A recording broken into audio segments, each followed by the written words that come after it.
नमस्कार. आपण समोर बघत आहोत भुलेश्वर मंदिर, जे दौलत मंगलगडाचा भाग आहे.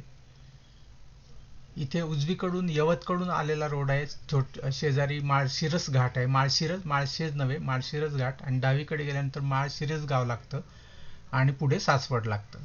इथून हा फाटा आपल्याला लागतो. इथून 1 किलोमीटर अंतरावर भुलेश्वर देवस्थान आहे. हा पण छोटासा घाट आहे. इथून आपण या दौलत मंगल गडावर जाऊ शकतो. काही बुरुज आपल्याला या ठिकाणी दिसतात. भुलेश्वर मंदिराचे कळस बघितले तर लांबून बघितल्यावर मंदिर आणि मस्जिद असे दोन्ही प्रकारचं मिश्रण दिसतं. लांबून कळत नाही, मशिदीसारखा सुद्धा भाग वाटतो. त्या काळात मुघलांच्या आक्रमणापासून वाचण्यासाठी असं त्या कळसाला असं स्वरूप दिल्याचं माहिती आपल्याला ठिकठिकाणी मिळते. ही कमान आहे. इथे छोटी काही दुकानं आहे आणि वाटेत छोटे हॉटेल्स सुद्धा आहेत. इथे आपल्याला पार्किंगसाठी थांबावं लागतं. पार्किंगची पावती इथून फाडावी लागते. आज ही 50 रुपये आहे 4 व्हीलरसाठी. पुढे गेल्यावर पार्किंगची जागा आहे मंदिराच्या अगदी जवळ. महाशिवरात्री वगैरे असेल किंवा अन्य काही उत्सव असेल तर पार्किंगची जागा मिळत नाही. अन्यथा अन्य वेळी रविवारच्या दिवशी सुद्धा पार्किंगची जागा मिळते.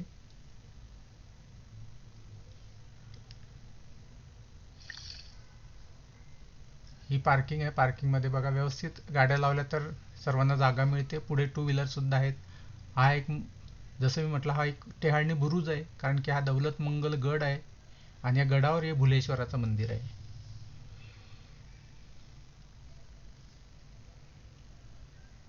येथून पार्किंगमध्ये पूजेचे साहित्य मिळते.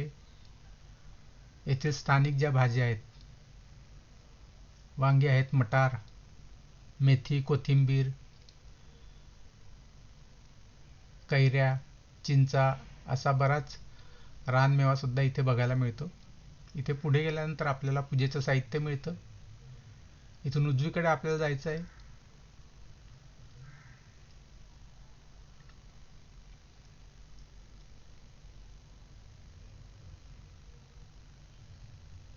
मंदिराच्या वरच्या कळसाच्या भागाला रंग दिलेला दिसतो.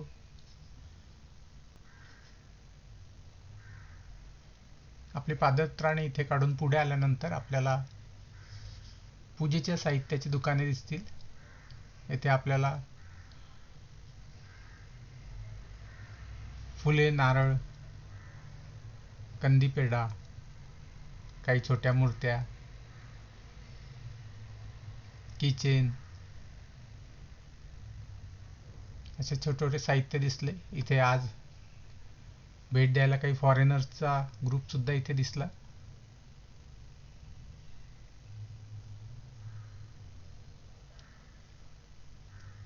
भुलेश्वर या नावाचा अर्थ भुलणे अर्थात आकर्षित होणे असे आहे. पौराणिक कथेनुसार देवी पार्वतीने महादेवाला प्रसन्न करण्यासाठी येथे तपश्चर्या केली आणि भिल्ल स्त्रीचे रूप धारण करून नृत्य केलं.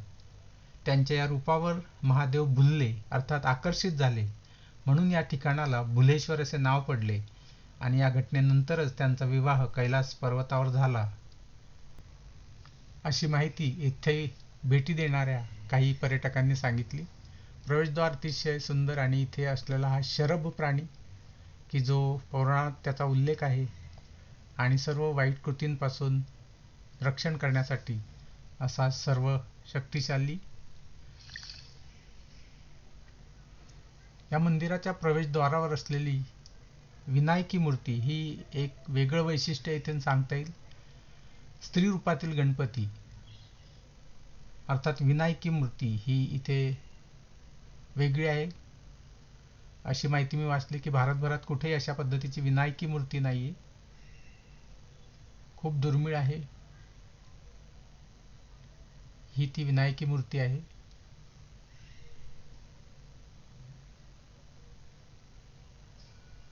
प्रवेशद्वाराला सर्व बाजूंनी अतिशय उत्तम असं सुबक असं कोरीव काम केलेलं दिसतं.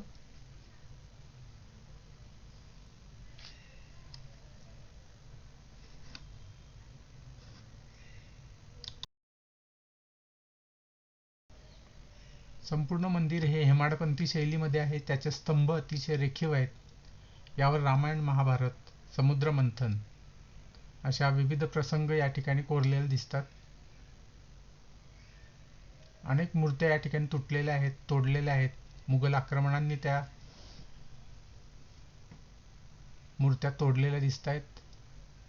म्हणूनच या मंदिराचा जो कळस आहे, तो कळस मंदिर आणि मस्जिद अशा दोन्ही स्थापत्य शैलीचं मिश्रण करून बनवलेले आहे, जेणेकरून कधी जवळपास मुघल सेना आली तर त्यांना ते मशीद वाटून त्यांनी या बाजूला येऊ नये. येथील नंदी अतिशय रेखीव आहे, जसा तो प्रत्येक हेमाडपंथी शैलीच्या महादेव मंदिरात असतो त्याप्रमाणे. या मंदिरात केवळ रामायण, महाभारत नाही तर गौतम बुद्धाच्या सुद्धा 3 मूर्त्या इथे बघायला मिळतात.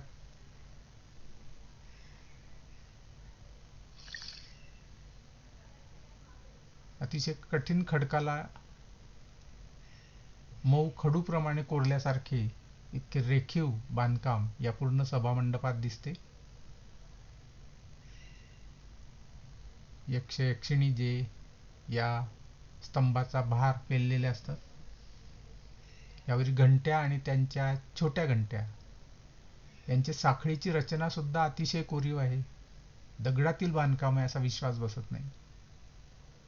त्यांच्या डोळ्यांच्या पापण्या अगदी मोजून घ्याव्या इतक्या रेखीव आहेत.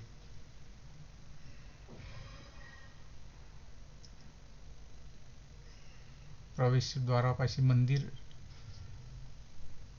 आणि त्यात श्री गणेशाची मूर्ती.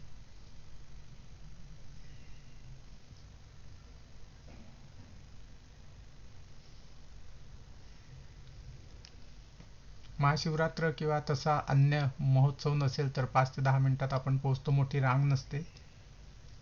या गौतम बुद्धांच्या 3 मूर्त्या इथे बघायला मिळतात.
थांब 2 मिनिटं थांब ना आपण फोटो काढू थांब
కింద బాగుంది చూడు ఇది బాగుంది ఈ రెండు ఆ రెండు బాగుంది సినిమా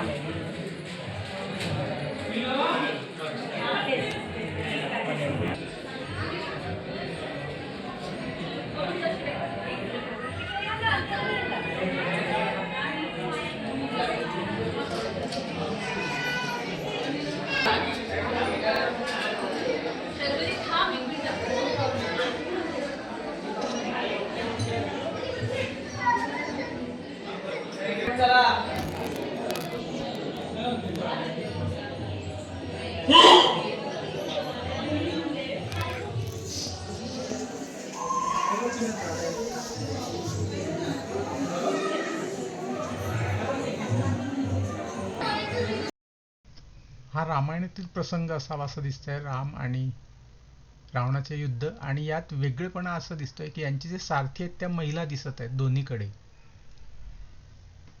हे बघून आश्चर्य वाटलं. निरीक्षणामध्ये काही दोष आहे माहीत नाही, पण त्या महिलांसारख्या दिसत आहेत. आणि रामाने जे बाण मारताना दिसत आहेत त्यात एकाचे 2 बाण झालेले दिसत आहेत, किंवा 2 बाण एका वेळेस मारण्याची कला त्यावेळेस सुद्धा अस्तित्वात होती.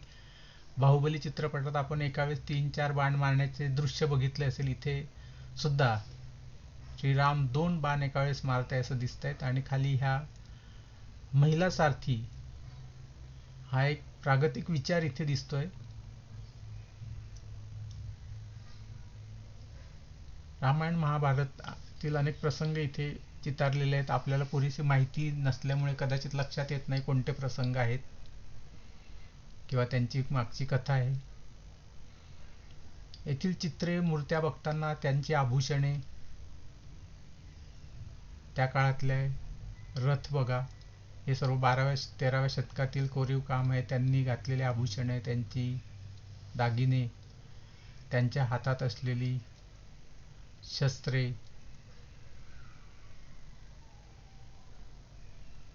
असं विविध रचना अभ्यासणं गरजेचं असतं. बारकाईने निरीक्षण करणं गरजेचं असतं. त्यांच्या अगदी त्या रथांच्या चाकावरची डिझाईन जरी बघितली तरी सुद्धा आपल्या लक्षात येईल किती कोरीव काम बारकाईने केलेलं दिसतंय. त्यांचे टोप, त्यांच्या हातातील वस्तू, यावरून तत्कालीन जीवनातील ज्या वस्तू होत्या त्यांची सुद्धा एक आयडिया येते.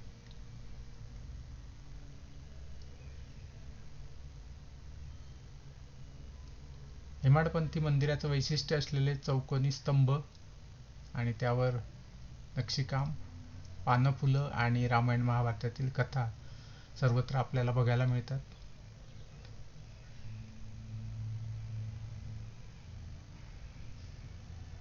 दुर्दैवाने बऱ्याचशा सुंदर मूर्त्या या तोडलेल्या आहेत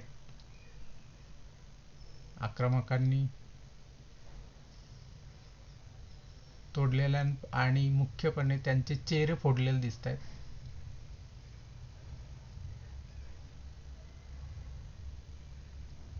एका वेगळ्या धाटणीचे हे मंदिर.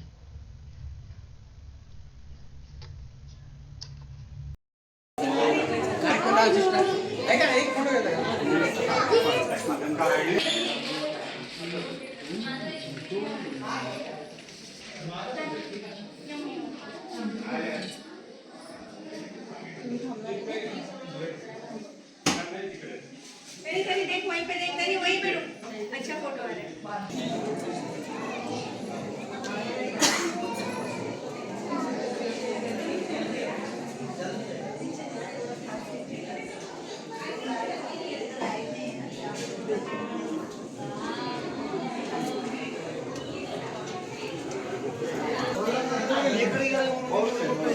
दरवाजाची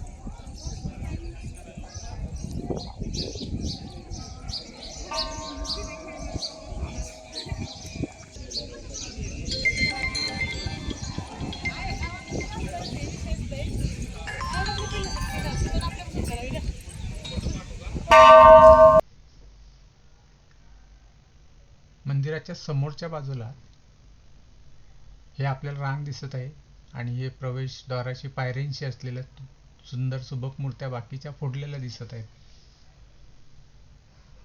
शरभ आणि हत्ती,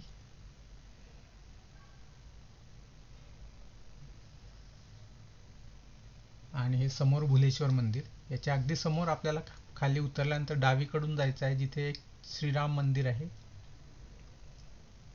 अशी जायला जागा आहे. तिथे बहुतेक मंदिरासाठी काम करणारे काही लोक निवास करत असतील. इथे हा जर्मन ग्रुप आहे. जर्मन लोक इथे आलेले आहेत आणि हे मंदिराची माहिती त्यांचे गाईड त्यांना सांगत आहेत. भारतातील स्थापत्यकलेचा अभ्यास करणारा तो ग्रुप आहे जर्मनीमधला, जो आज इथे व्हिजिट करत आहे. आणि समोर राम मंदिर आहे. त्याची पण कळस बघा वेगळा दिसतोय. इथे भुयाराप्रमाणे काही एक जागा दिसली. कदाचित दौलत मंगल असं नाव असेल तर दौलत ठेवण्यासाठी किंवा खजिना ठेवण्यासाठी वापर करत असतील, माहीत नाही. बंद होता, लॉक होतं. तो लुटण्यासाठीच कदाचित वारंवार मुघलांनी ते आक्रमण केले असावे. इथे हे राम मंदिर आहे.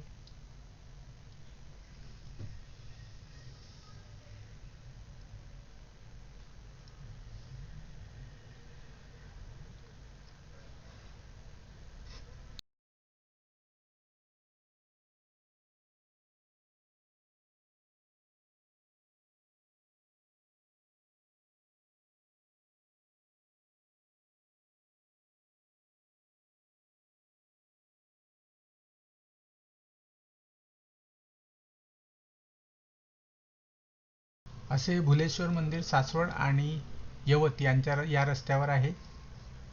पुण्यापासून 2 तास लागू शकतात. मोठा रस्ता आहे, मंदिरापर्यंत गाडी येते. हे मंदिर मुळात यादव काळात बांधले गेलेले आहेत, पण नंतर या परिसराचे महत्त्व ओळखून संरक्षणासाठी तिथे तटबंदी बांधण्यात आली. मुरार जगदेव जे विजापूरच्या आदिलशहाचे सरदार होते, त्यांनी 16व्या शतकात या किल्ल्याचे बांधकाम केले, त्याची डागडुजी केली असे मानले जाते. ही जी माहिती सर्व मी सांगतोय इंटरनेटवरची आहे, माझा सखोल अभ्यास नाही, आपण सुद्धा तपासून बघावा.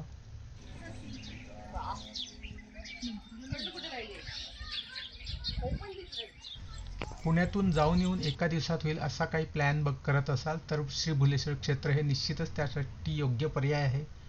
पुण्यातून 60 किलोमीटर अंतर येतं साधारणतः. 2 तासाची वेळ लागेल प्रवास. सासवड मार्गे या किंवा सोलापूर हायवे मार्गे यवतून सुद्धा इथे येता येईल. प्री वेडिंग शूटसाठी सुद्धा हे ठिकाण प्रसिद्ध आहे, लोकप्रिय आहे. सोमवार ते शुक्रवार प्री वेडिंगचे बरेचसे इथे शूट आपल्याला दिसतात. आणि या परिसरात आपल्याला पार्किंगच्या जवळ जिथे शेतकरी बसलेले आहेत तिथे ताजा भाजीपाला सुद्धा आपल्याला मिळतो. त्या सीझन प्रमाणे त्या काळातील भाजीपाला किंवा फळं या ठिकाणी उपलब्ध असतात. जाता जाता हा भाजीपाला किंवा ताजी फळं जरूर घेऊन जा आणि जाता जाता चॅनल सुद्धा आपण सबस्क्राईब करू द्या.